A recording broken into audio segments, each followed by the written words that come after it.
My dear masters, my dear friends and my dear gods, எல்லோருக்கும் வணக்கம். இவ்வளோ சுலபமான முறையில் நமக்கு எல்லாருக்குமே தியானம் சொல்லிக் கொடுத்த பிரம்மர்ஷி பிதாமக பத்ரிஜி அவர்களுக்கும், PSSM மற்றும் PMC அனைத்து பிரமிட் மாஸ்டர்களுக்கும் எல்லாருக்குமே என்னுடைய வணக்கத்தை தெரிவித்துக் கொள்கிறேன். இன்னைக்கு உணர்ச்சிகள் மீது விழிப்புணர்வு, அதாவது அவேர்னஸ் ஆன் எமோஷன்ஸ் அப்படின்ற விஷயம் நாம் எல்லோரும் தெரிஞ்சுக்கலாம் மாஸ்டர்ஸ். அதாவது விழிப்புணர்வு எதற்காக இருக்கணும் அப்படின்னா, நம்முடைய மைண்டுக்கும் நம்முடைய உடலுக்கும் நடுவில் இருக்கிற ரெண்டாவது உடல் ஆனால் எமோஷ்னல் பாடி.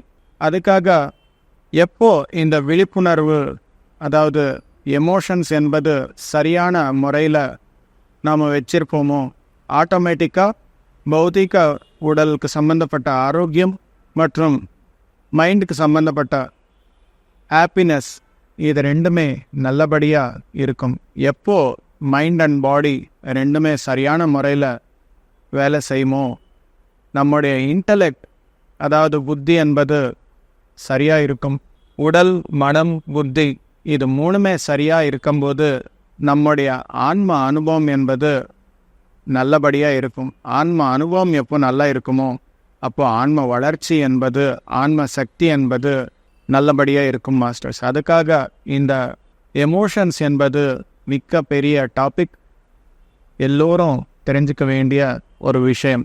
எப்போ எமோஷன்ஸ் என்பது சரியாக இருக்காமல் இருக்குமோ, அங்கே ரெண்டு வகையான சோல்ஸ் அட்ராக்ட் பண்ணும். அவர் யார் அப்படின்னா, சுராஸ் அண்ட் அசுராஸ். இந்த ரெண்டு வகையான சோல்ஸ் நமக்கு எல்லாருக்குமே தெரியும் தானே. அசுராஸ் அப்படின்னா ராட்சசங்கள், சுராஸ் அப்படின்னா தேவர்கள் அப்படின்னு சொல்லி நம்மளுக்கு எல்லாருக்குமே தெரியுது. சுராஸ் என்பவர் எங்கெல்லாமே நல்ல பாசிட்டிவ் எமோஷன்ஸ், பாசிட்டிவ் வைப்ரேஷன்ஸ் இருக்குமோ அங்கே எல்லாமே இவங்க வருவாங்க. எங்கெல்லாமே negative vibrations, negative thoughts, negative emotions இருக்குமோ அங்கே எல்லாமே அசுராஸ் என்பவர் வருவாங்க. இவங்க சோல்ஸ் மாதிரி தான் இருப்பாங்க. இவங்களுக்கு உடல் என்பது தரமாட்டாங்க, பர்மிஷன் கொடுக்க மாட்டாங்க. எதுக்காக அப்படின்னா, அவங்களுடைய இன்டென்ஷன்ஸ் எல்லாமே சரியாக இருக்காது. அவங்களுக்கு உடல் கொடுத்தா எல்லாமே தீய எண்ணங்களோட கெட்ட கிரியேஷன்ஸ் எல்லாமே பண்ணுவாங்க. அதுக்காக உடல் என்பது இவங்களுக்கு தரமாட்டாங்க இந்த யூனிவர்ஸில். அதுக்காக என்ன செய்வாங்க, இவங்க எல்லாமே ஒரு சைடுக்கு வைப்பாங்க. இவங்களுக்கு எல்லாமே இவங்களுக்குள்ள மாற்றம் வரும்போது இவங்களுக்கு உடல் எடுத்துக்கிறதுக்கு, ஒரு பிறவி எடுத்துக்கிறதுக்கு ஒரு வாய்ப்பு என்பது தருவாங்க. இந்த வாய்ப்பு இல்லாமல் என்ன செய்வாங்க, இவங்களுக்கு தேவையான எமோஷன்ஸ் தான் அவருக்கு சாப்பாடு, சக்தி. இந்த அசுராஸ் என்பவர் நெகட்டிவ் எண்ணங்கள், நெகட்டிவ் எமோஷன்ஸ் எங்கெங்கெல்லாமே இருக்குமோ அவர் மூலமாக அந்த எமோஷன்ஸ் வாங்கி அவங்கள எனர்ஜைஸ் பண்ணிப்பாங்க. ஃபார் எக்ஸாம்பிள், நம்ம மனித சகஜமான குணங்களில் என்ன அப்படின்னா, கோபம் வருது, துன்பம் வருது, எல்லாமே எமோஷன்ஸ் வருது இல்லையா. அது சகஜமாக இயல்பாக எல்லாருக்குமே வருது. அந்த விஷயத்தில் அவங்க நம்முடைய உடல், அதாவது ரெண்டாவது உடலுக்குள்ளே வந்து நாம பட அந்த துன்பமாகட்டும், கோபமாகட்டும், வேறு எந்த வகையான நெகட்டிவ் எமோஷன்ஸ் ஆகட்டும், இது எல்லாமே அவங்க வாங்குவார். அந்த வாங்கும்போது அதுதான் அவங்களுக்கு ஒரு சப்போர்ட், ஒரு எனர்ஜி. அவங்களுக்கு பத்தலான்னு வச்சுக்கோங்க, நம்முடைய எமோஷனல் பாடி வீக்காக இருக்குன்னு வச்சுக்கோங்க, நம்முடைய புத்தி என்பது சரியான நிலையில் இல்லை அப்படின்னு வச்சுக்கோங்க. அப்போ என்ன ஆகும், நமக்கு இன்னொரு படி, அதாவது நெகட்டிவ் எமோஷன்ஸு, நெகட்டிவ் எண்ணங்களில் இன்னொரு படி ஏறுவதற்கு இவங்க நம்ம என்கரேஜ் பண்ணுவாங்க.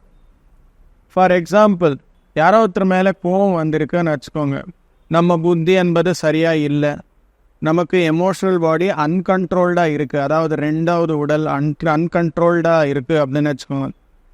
கோபம் வருது, கோபம் வந்தால் நம்ம என்ன செய்கிறோம், சரி எனக்கு கோபம் வருது, இங்கேருந்து வெளியே போய் அது எல்லாம் செட் ஆனதுக்கப்புறம் வரலாம் அப்படின்னு சொல்லி நம்ம நினச்சா அவங்களுடைய புத்தி கரெக்டாக இருக்குது அப்படின்னு சொல்லி அர்த்தம். அதுவே அந்த கோபம் தாங்காமல் திட்ட ஆரம்பிக்கிறோம், அது ரெண்டாவது படி. பேச்சுக்கு பேச்சு அதிகமாக பண்ணுறோம், அது மூணாவது படி. இன்னும் நான் வெற்றிகரமாக வரலையே, இந்த கோபத்தில் அப்படின்னு சொல்லி நினைக்கும் போது அது 4வது படி. 5வது படி என்ன ஆகும் அப்படின்னா அங்கே சண்டை நடக்கும். இந்த அளவுக்கு ஒவ்வொரு படியாக அவங்க நம்ம என்கரேஜ் பண்ணி நம்முடைய உடலுக்குள்ள செல்ஸுக்குள்ளே இருக்கிற ஒவ்வொரு அணுக்குள்ளே இருக்கிற எனர்ஜி எல்லாமே அந்த நெகட்டிவ் வைப்ரேஷன்ஸ் க்ரியேட் பண்ணி அந்த நெகட்டிவ் எமோஷன்ஸ் நெகட்டிவ் வைப்ரேஷன்ஸ் மூலமாக அவங்களுக்கு ஒரு ஆற்றல் அங்கே போய் சேரும். ஸோ இங்கே யார் இந்த வழி என்பது கொடுத்தவர்? நாமே தான். எப்படி கொடுத்தோம்? நம்முடைய புத்தி என்பது சரியில்லை. கோவம் வருது அப்படின்னா யூனிவர்சல் லாஸ் எல்லாமே வரணும். நம்முடைய கோவம் எங்கே வரைக்கும் இருக்கலாம். அடுத்தவங்களுக்கு எந்த இம்சையும் கொடுக்காத அளவுக்கு நீங்கள் கோவப்படல, எந்த விஷயமும் இல்லை, அதில் பாவம் இல்லை, தப்பு இல்லை. அது உங்களுடைய எமோஷன்ஸ், உங்கள் இஷ்டம். அடுத்தவங்களுக்கு கஷ்டப்படாமல் நீங்கள் கோவப்பட்டால் ஒன்றும் ஆகாது. ஆனால் சின்ன குழந்தைகள் ஏதாவது தவறு பண்ணால் கோவப்படணும். அது ஒரு தர்மம். எங்கே தர்மம் எப்படி செய்யணுமோ அது எல்லாமே தெரிஞ்சுக்கிட்டால் அந்த புத்தி என்பது கரெக்டான இன்ஸ்ட்ரக்ஷன் கொடுக்கும். எமோஷ்னல் பாடி என்பது நமக்கு கண்ட்ரோல்டில் இருந்து கரெக்டான முறையில் அந்த எமோஷன்ஸ் என்பது வெளியே கொண்டு வரும். இப்படி இல்லாமல் இருந்தாக்கா நாம் ஒரு பப்பெட் மாதிரி ஆகிடும். கை பொம்மை மாதிரி அந்த அசுராஸ்குள்ளே இருப்போம். அதே போல் இந்த சுராஸ் அப்படின்றவங்க இருக்காங்க இல்லையா, இந்த கடவுள் டெமிகாட்ஸ், இவங்களெல்லாமே என்ன செய்வாங்க அப்படின்னா எங்கெல்லாமே நல்ல எமோஷன்ஸ் இருக்குமோ அங்கே வருவாங்க. Exactly opposite. இங்கே கோம் என்பது ஒரு எக்ஸாம்பிளில் நாம் எப்படி பேசியிருக்கிறோமோ ஒரு எக்ஸ்ட்ரீம் லெவல்ஸ் ஆனதுக்கப்புறம் என்ன ஆயிடுச்சு, அங்கே சண்டை நடந்துட்டு. இதே போல் ஒரு பாசிட்டிவ் எமோஷன் இருக்கான்னு வச்சுக்கோங்க. ஏதோ ஒரு இசை நல்லா இருக்குது, கேட்கணும், மனசு விருப்பப்படுது, இன்னும் கொஞ்சம் கேட்கணும் அப்படின்னு சொல்லி கேட்கலாம். ஆனால் இன்னும் வேணும் இன்னும் வேணும் இன்னும் வேணும் அப்படின்ற மாதிரி ஒரு எண்ணங்கள் எல்லாமே க்ரியேட் பண்ணி நம்ம ஒரு அடிக்டாக மாறி ஒரு அடிமையாக மாறிடும். இது இந்த மாதிரி செய்வாங்க. எல்லாரும் என்ன சொல்லுவாங்க, இசை என்பது நல்லதானே, கேட்டால் என்ன ஆகும் அப்படின்னு சொல்லுவாங்க. ஆனால் இவங்க இசைக்கு அடிமையாக இருக்கிறாங்க. இசை இல்லாமல் வாழ்க்கையே இல்லை அப்படின்ற அளவுக்கு அந்த எக்ஸ்ட்ரீமுக்கு போயிருக்காங்க. இது கூட தவறு. Too much is too bad அப்படின்னு சொல்லுவாங்க இல்லையா, அதுக்காக எவ்வளோ தேவையோ அவ்வளோ எமோஷன் என்பது எக்ஸ்ப்ரெஸ் பண்ணணும். ஓகே, இசை நல்லது தான், இப்போ ஃப்ரீயாக இருக்கேன், நேரம் இருக்குது, கொஞ்ச நேரம் கேட்கணும். அது முடிஞ்சதுக்கப்புறம் நமக்கு என்ன ஞாபகம் வரணும், நம்முடைய தர்மம் என்ன, இங்கே இருக்கிற நான் அப்படின்னா இங்கே நான் பண்ண வேண்டிய தர்மம் என்ன அப்படின்றது ஞாபகம் வராமல் பண்ணிடுவாங்க. இசை இசை இசை அது இல்லாமல் என்னோடய வாழ்க்கை இல்லை, இன்னும் வேணும் இன்னும் வேணும். இட்லி சாம்பார் நல்லா இருக்குது அப்படின்னா வயிறு ஃபுல்லாக இருந்தாலும் சாப்பிட்டுனே இருப்பாங்க, இன்னும் வேணும் இன்னும் வேணும் அப்படின்னு சொல்லி. அந்த மாதிரி எக்ஸ்ட்ரீமுக்கு போயிடுவாங்க. அதுக்காக மை டியர் மாஸ்டர்ஸ், நம்முடைய எமோஷன்ஸ் மீது எப்போவுமே விழிப்புணர்வு கவனம் என்பது இருக்கணும். எப்போ நீங்கள் கவனமாக இருப்பீங்களோ ஆட்டோமேட்டிக்காக என்ன ஆகும், அந்த சுற்றி உள்ள சூழ்நிலைகளாகட்டும், சுற்றி உள்ள அந்த என்விரான்மெண்ட் ஆகட்டும், அது உங்களுடைய எமோஷ்னல் பாடி, அதாவது 2வது உடல் எப்போவுமே ஸ்கேன் பண்ணிகிட்டே இருக்கும். ஸ்கேன் பண்ணும்போது எந்த காரணமும் இல்லை, ஆனால் ஒரு டிஸ்டர்பன்ஸ் வருது, கோவம் வருது, இந்த மாதிரி இருக்குது அப்படின்னா பக்கத்தில் எல்லாமே அசுரர்கள் இருக்கிறாங்க.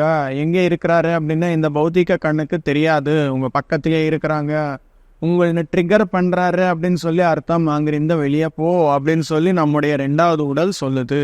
இன்னொரு எக்ஸாம்பிள், இந்த அசுரர்கள் என்ன செய்வாங்க அப்படின்னு சொல்லி, எப்போவோ சின்ன வயசில் ஒரு நாய் கடிச்சிருக்குன்னு வச்சுக்கோங்க.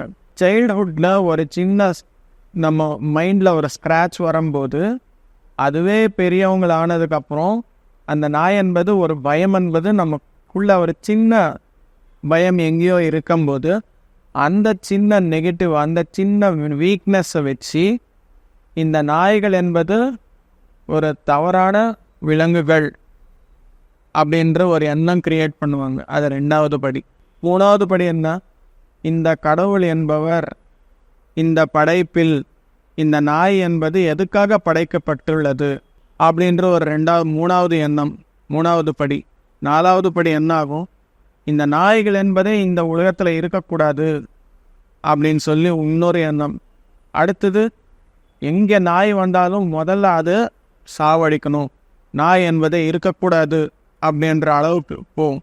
அதுக்காக இந்த உலகத்தில் நிறைய பேர் இந்த புத்தி என்பது, இந்த ஆன்ம ஞானம் என்பது, 7 உடல்களுடைய ப்ராப்பர்ட்டிஸ், இது எல்லாமே தெரிஞ்சுக்காமே இவங்க எல்லாமே இந்த சுராஸ் அண்ட் அசுராஸ்க்கு அடிமையாக இருக்கிறாங்க மாஸ்டர்ஸ். அந்த மாதிரி அடிமையாக இருக்காமே நமக்கு நாம் ஒரு வாழ்க்கை என்பது வாழணும், ஒரு அனுபவத்திற்காக இந்த உலகத்திற்கு வரணும் அப்படின்ற ஒரு விழிப்புணர்வில் இருக்கும்போது, நல்ல புத்தியுடன் இருக்கும்போது ஆட்டோமேட்டிக்காக நமக்கு ஒரு ப்ரொடெக்ஷன் என்பது ஏற்படும். எப்போ ப்ரொடெக்ஷனில் இருப்போமோ ஆட்டோமேட்டிக்காக அவங்க நமக்கு வர முடியாது. இந்த ப்ரொடெக்ஷன் எப்போ வரைக்கும் இருக்கும் அப்படின்னா, டேமேஜ் ஆகாமல் நம்ம பூண்டு சாப்பிட்டா நம்முடைய மைண்ட் என்பது அங்கே ஷேக் ஆகும். அந்த ஷேக் ஆகும்போது அதுக்குள்ளே வந்துடுவாங்க. அதுக்காக மை டியர் மாஸ்டர்ஸ், பூண்டு என்பது சாப்பிடக்கூடாது. நம்முடைய எமோஷ்னல் பாடி, நம்முடைய மைண்டு ஹெல்த் நல்லா இருக்கணும் அப்படின்னாக்கா பூண்டு சாப்பிடக்கூடாது.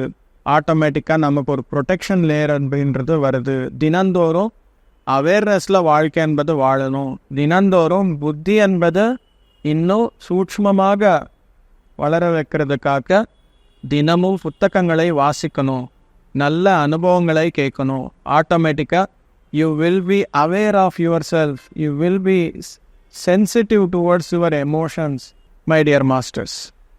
அதுக்காக தினமும் தியானம், சுவாத்தியாயம், சத்சங்கம் எல்லாமே செய்யணும் அப்படின்னு சொல்லி கேட்டு நன்றி மாஸ்டர்ஸ். வணக்கம்.